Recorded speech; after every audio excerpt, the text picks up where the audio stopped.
Gold trusted gold buyers. మీరు తాకట్టు పెట్టిన బంగారాన్ని విడిపించి ఈ రోజు ఉన్న మార్కెట్ ధరకు కొనబడను. ఈ సినిమా విషయంలో గరుడవేగ దాంట్లో చివర్లో ఎండింగ్లో పార్ట్ 2కి లీడ్ లాగా ఇచ్చినట్టున్నారు. ఇది పార్ట్ 2కి లీడ్ లాగా ఇచ్చినట్టు. అవును యాక్చువల్లీ ప్రవీణ్ సత్తార్ గారు పార్ట్ 2 తీద్దామన్న ఐడియాతోనే ఎండింగ్ కూడా అలా చేశారు. పార్ట్ 2 తీయబోతున్నాము. బట్ వెంటనే కాకపోవచ్చు. ఒక సినిమా నేను బయట చేసుకుని ప్రవీణ్ సత్తారు బయట చేసుకుని తర్వాత చేద్దామని అనుకున్నాం. కానీ వెబ్లో ఒక న్యూస్ వచ్చింది, పార్ట్ 2లో రాజశేఖర్ గారు ఉండకపోవచ్చు, బాలయ్య బాబు ఉండొచ్చు అని. అది ఉంటే తప్పే ఉంది. అది మీ దాకా వచ్చిందా అని నేను అడుగుతాం. లే అలా ఉండదు. ఎందుకంటే ఇలా కూడా మాట్లాడుతున్నారనేది చూస్తే నవ్వు వస్తుంది. బాలయ్య గారిని యాక్ట్ చేద్దాం, మన ఇద్దరు కలిసి యాక్ట్ చేద్దాం అని చెప్పింది నేనే. ఓకే, అన్నారు ఆ రోజు. నేనే అన్నాను. నేనే మళ్ళీ మైక్లో కమిట్ చేసి మాట్లాడాను. ఇది కింద ఫస్ట్ మేమిద్దరు పక్క కూర్చొని ట్రైలర్ ఆయన రిలీజ్ చేసి చూసేటప్పుడు నన్ను బాగా అభినందిస్తూ ఉన్నారు.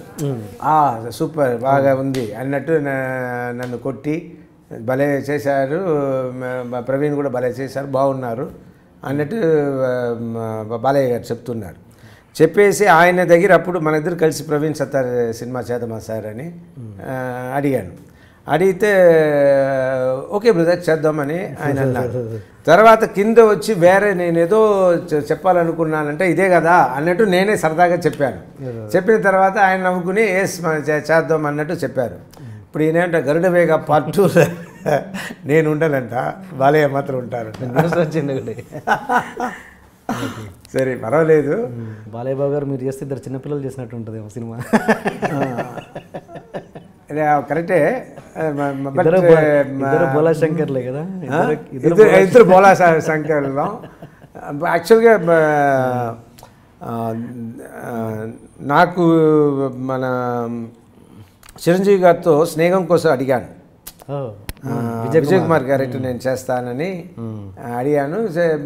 చిరంజీవి గారు అప్పుడు ఏమన్నారు, లేదు రాజశేఖర్ నువ్వు వయసు కొంచెం చిన్నవాడి కాబట్టి సూట్ అవ్వకపోవచ్చు అన్నారు. కరెక్టే అని. సో బాలయ్య కూడా మొన్న బాలయ్య అడిగారు, మన కేఎస్ రవికుమార్తో ఇప్పుడు సినిమా చేస్తున్నారు కదా, దాంట్లో అడిగారు.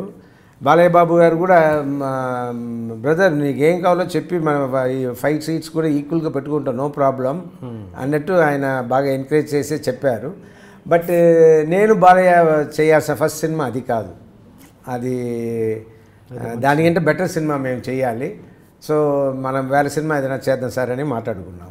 Okay, good. ఈ టాపిక్ మీ దగ్గర ఇప్పుడు తీసుకురావచ్చో లేదో, రాజశేఖర్గా అప్పుడు వచ్చిన ఇష్యూ, తారా చౌదరితో వచ్చిన ఇష్యూ ఏంటి అసలు? దాని నుంచి మీరు ఎక్కడ ఎక్స్ప్లెనేషన్ ఇవ్వలేదు. అక్కడ ఏం వచ్చింది ఇష్యూ? అక్కడ ఆమె లీక్ చేసిన పేర్లు మీది అన్నట్టుగా ఇండైరెక్ట్గా. లేదు, వాళ్ళ ఇంట్లో నా ఫోటో పెట్టుకుందంట అమ్మాయి, నాతో తీసిన ఫోటో వాళ్ళ ఇంట్లో పెట్టుకుంది. దాని గురించి అడిగినప్పుడు ఎస్ నా రాజశేఖర్ గారు బాగా తెలుసు అని నన్ను వచ్చి కలిసింది అమ్మాయి ఎన్నోసారి. అంతకుముందు వచ్చి నాతో ఫోటో తీసుకుంది. అలాగే తెలుసు అమ్మాయి, అంతవరకే నాకు అమ్మాయికి పరిచయం. అండ్ ఇంకో రోజు ఎలా కలవడానికి కలిసామంటే ఆవిడ కాపురం ఉన్న చోట్ల రెంటల్కి ఓ చోటు ఉండింది. ఓకే, అదే బిల్డింగ్లో వేరే అనదర్ పోర్షన్.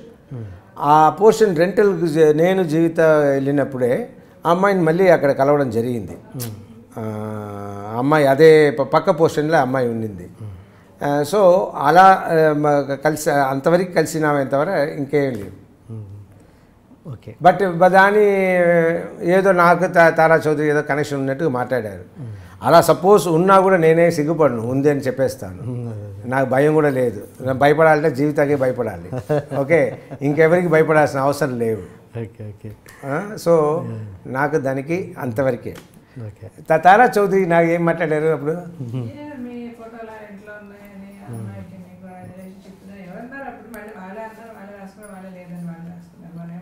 నేనే మాట్లాడు, నాకు లేదు అంటే నేను రాముడు కాదు, యా యా అది అర్థమైంది. తారా చౌదరి విషయంలో కాదు, యా యా నేను రాముణ్ణి కాదు, తారా చౌదరికి నాకు ఏం సంబంధం లేదు. రాముణ్ణి అందులో నేను తారా చౌదరి విషయంలో నేను రాముణ్ణి. యా యా ఓకే, కానీ నేను నిజంగా రాముణ్ణి కాదు. రాముణ్ణి కాదంటే ఎలా అంటే నాకు జీవితాతో మాత్రమే నాకు కొన్ని వేరే లవ్వులు ఉండింది. అలా అంటే బిఫోర్ ఓకే, తర్వాత నేను అది తర్వాత కొన్ని యాక్సిడెంట్స్ జరిగి ఉండొచ్చు. మీ ఇండస్ట్రీలో ఒక వర్గం, ఒక రూమర్ అయితే మీ మీద ఎప్పుడూ ఉంటుంది, రాజశేఖర్ పెద్ద శృంగార పురుషుడు అని. చిచ్చి అలా ఎప్పుడు ఉండదు. నేను రాముణ్ణి కాకుండా పోయిన సంభవాలు ఒకటో రెండోనే అయి ఉండొచ్చు తప్ప ఓకే ఓకే అంత నేను కృష్ణుణ్ణి కాదు. అదే మళ్ళీ కృష్ణునిగా, కృష్ణుడు అంటే మల్టిపుల్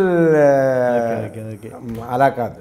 ఓకే ఓకే జీవిత గారు ఒక మా ఇంటర్వ్యూలో ఎప్పుడో చెప్పారు కదా, తను ఏమని తప్పేం కాదన్నట్టుగా చెప్పారు ఒకసారి, స్వప్న ఇంటర్వ్యూ అనుకుంటా, ఐ థింక్. నువ్వు చెప్పారు నాకు. ఇప్పుడు ఈ మధ్య జరిగిన చిన్న ఇన్సిడెంట్ మీద, అంటే అది ఆ టాప్ నా ఇంటర్వ్యూలో ఎక్స్పెక్ట్ చేస్తారు కాబట్టి ఆ క్వశ్చన్ అడుగుతున్నాను. డ్రంక్ అండ్ డ్రైవ్ దాంట్లో ఆ రోజు నిజంగా మీ విషయంలో నేను బాధపడ్డాను. ఎందుకంటే మిమ్మల్ని ఏదో టార్గెట్ చేస్తూ, ఆ పార్టీ ఎవరో నాకు తెలియదు, వాళ్ళు ఎవరో అవతల సైడ్ పార్టీ ఎవరో నాకు తెలియదు, బట్ వాళ్ళని మిమ్మల్ని టార్గెట్ చేస్తూ అడుగుతున్న క్వశ్చన్స్ కానీ, మిమ్మల్ని ఒక దోషిలా నిలబెట్టి మాట్లాడే పద్ధతి కానీ నిజంగా నాకు నచ్చలేదు. అక్కడ ఎందుకు అలా ఉండాల్సిన పరిస్థితి ఎందుకు వచ్చింది? అక్కడ ఏంటంటే రియల్గా జరిగింది, అవేళ ఏం జరిగిందంటే, ఇంట్లో నేను ప్రవీణ్ సత్తారు జీవిత కూర్చొని ప్రమోషన్స్ గురించి మాట్లాడుతున్నాం.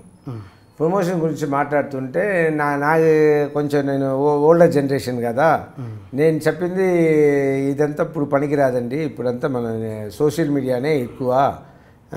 నేనేం చెప్పాను, బిఫోర్ జనాల మధ్యన వెళ్దాం నాకు అలా ఎక్కువ దాని గురించే నేను ఎక్కువ మాట్లాడుతూ ఉన్నాను. వీళ్ళు జనాల నువ్వు నేరుగా వెళ్ళేది కవరేజ్ తక్కువనే ఉంటుంది, మీరు సోషల్ మీడియాలో వెళ్తే ఇంకా ఎక్కువ ఉంటుంది, అది వెళ్దాం ఆఫ్టర్ రిలీజ్ వెళ్దాం అన్నట్టు ఇలాంటి డిస్కషన్లో నన్ను జీవిత నేను చెప్పింది, నేను ఎప్పుడో చెప్పిన తర్వాత నువ్వు చెయ్యట్లేదు, నువ్వు నేనేం చెప్పినా నువ్వు అది వద్దు వద్దు అనేస్తున్నావు అన్నట్టు నాకు చిన్న కోపం. ఆ కోపంతో నేను బయటికి వెళ్ళాను. బయటికి ఏమి అనుకుని వెళ్ళానంటే, వెళ్ళినప్పుడు కరెక్ట్గా మా గేట్లో ఒక కారే పడుతుంది, 3 కార్లు ఉండింది. 3 కార్లో లాస్ట్ ఉన్న కారు వచ్చి పాత ల్యాండ్ క్రూజర్ బండి, అది అప్పుడే రిపేర్కి వెళ్ళి ఆవేళనే వచ్చింది. ఓకే, ఈ దాంట్లో ఎక్కి నేను ఫస్ట్ ఏంటంటే ఇంకొకటి ఆవేళ జరిగింది ఏంటంటే, మ్యాప్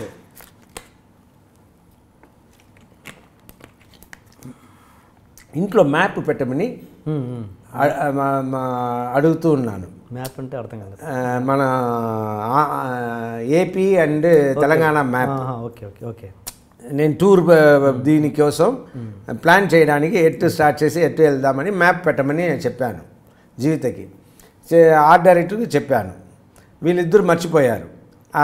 ఎందుకు పెట్టలేదు టూర్ ప్లాన్ చేయడానికి, నేను ఎన్నిసార్లు చెప్పినా పెట్టట్లేదు అన్న ఇదో ఒక కోపం, ప్లస్ ఆ ప్రమోషనల్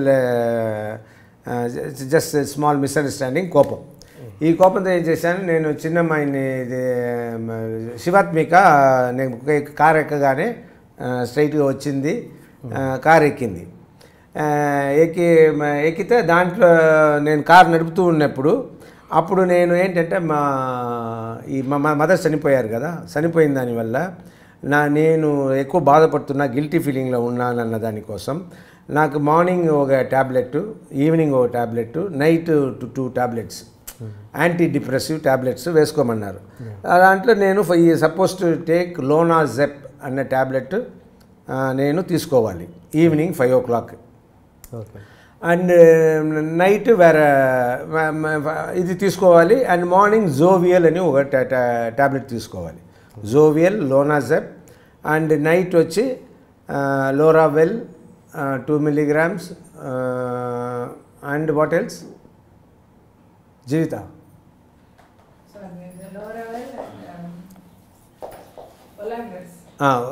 ఒలాగ్రెస్. ఈ టాబ్లెట్ నేను తీసుకోవాలి. దిస్ ఈజ్ ద సైకాట్రిస్ట్ నాకు రాసి ఇచ్చింది. నేనేం చేశాను, మా అమ్మాయిని తీసుకుని నేను మా కార్లో నేను వెళ్ళి నేనే మ్యాప్ తీసుకుంటాను, మీరేం అవసరం లేవు అని వెళ్ళి కార్లో ఎక్కాను. ఎక్కి కార్ సైడ్ చేసేటప్పుడు మా అమ్మాయికి వచ్చింది, నేను వస్తా డాడీ అంది. సరే రా ఎక్కువ అని మా చిన్న అమ్మాయిని తీసుకున్నాను.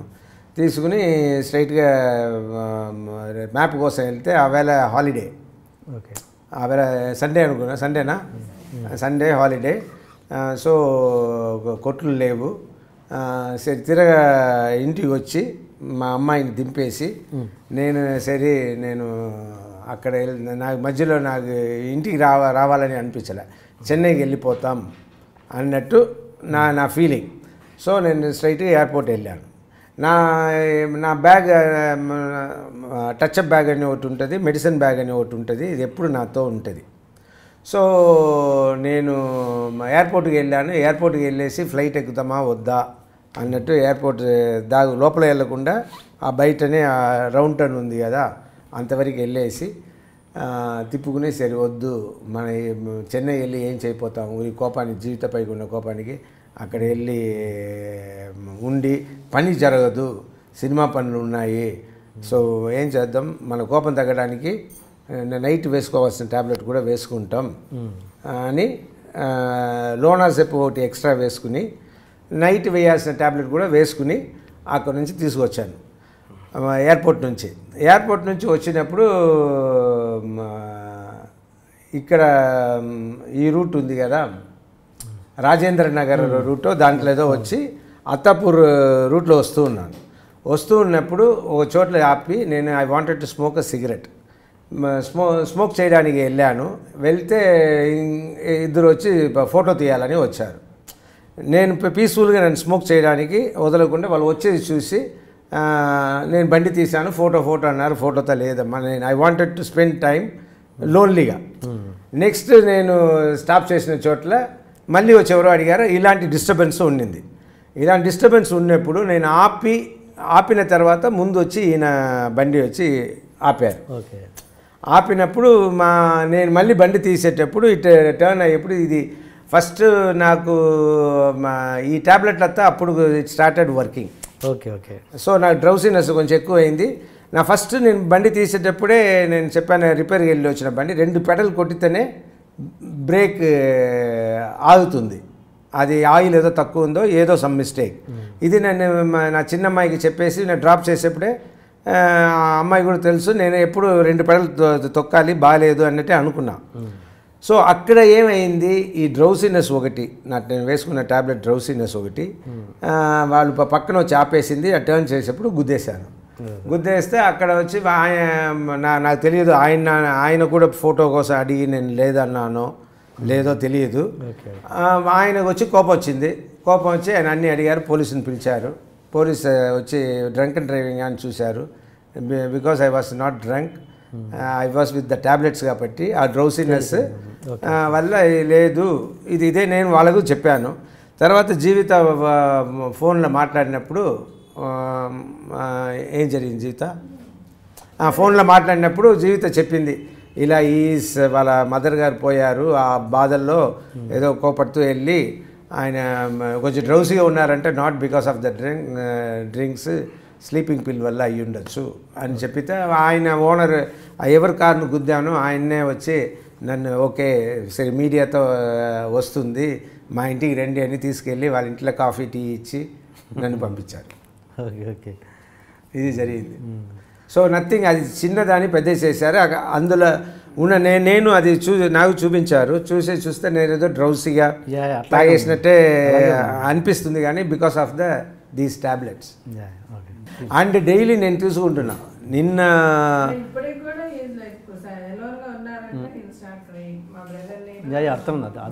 అది క్లియర్గా అర్థమైంది. చూడండి, that is my touch up bag. ఇంకోటి మెడిసిన్ బ్యాగ్ ఉంటుంది, అది అందులో ఆ ట్యాబ్లెట్స్ ఉండేది చూపించు. ఇది బ్యాగ్ ఎప్పుడు ఉంటుంది సార్? క్లారిటీ మీరు ఇప్పటివరకు ఇవ్వలేదు కదా, ఇదే first. So these are the tablets.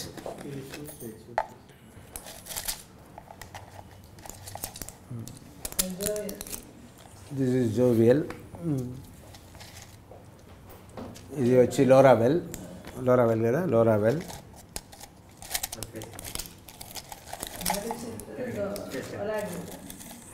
ఇది లోనాజెప్. ఇదంతా యాంటీ డిప్రెసెంట్, బట్ ఇదంతా డే టైంలో తీసుకోవాల్సింది జోవియల్. అండ్ ఇది అది నైట్ టైం తీసుకోవాల్సింది, నేను బెడ్ టైం తీసుకోవాల్సింది ఎర్లీ తీసుకున్నా, అందువల్ల కొంచెం డ్రౌసినెస్. ఇప్పుడు కూడా నేను I have taken Lonazep. Okay. But అది వచ్చి it won't make you sleep, but it will ఎమోషనల్గా అవ్వకుండా చూసుకుంటుంది. ఇప్పుడు ఇదంతా తెలియని వాళ్ళకి అక్కడ చూసే ఖచ్చితంగా తాగి ఉన్నానా అన్నట్టే అనిపిస్తుంది. వాళ్ళు నా కెమెరాలనే వాళ్ళు టెస్ట్ చేసేది కూడా ఉంటుంది కదా, లేదా? అవును. And for more videos, please subscribe to iDream. Please subscribe to iDream. Please subscribe iDream. And please subscribe to iDream. For more videos, subscribe to iDream. please like, share and subscribe to the channel. Congratulations iDream. Subscribe to iDream. Subscribe to iDream. So subscribe to iDream Media. iDream ki iDream team andarki huge congratulations. Please subscribe iDream Media. Please subscribe to iDream. Subscribe iDream. Please subscribe to iDream. iDream అంటే నా కళల channel subscribe చేసుకున్న నోరు తిరుగుతలేదు, మీరైతే గంట గుర్తు కొట్టండి. For more such videos, please subscribe to iDream. Subscribe to iDream. Please subscribe to iDream. Please subscribe iDream Media. Please do subscribe to iDream. Please subscribe to iDream Media. For best entertainment and information, please subscribe iDream. And don't forget to subscribe to iDream.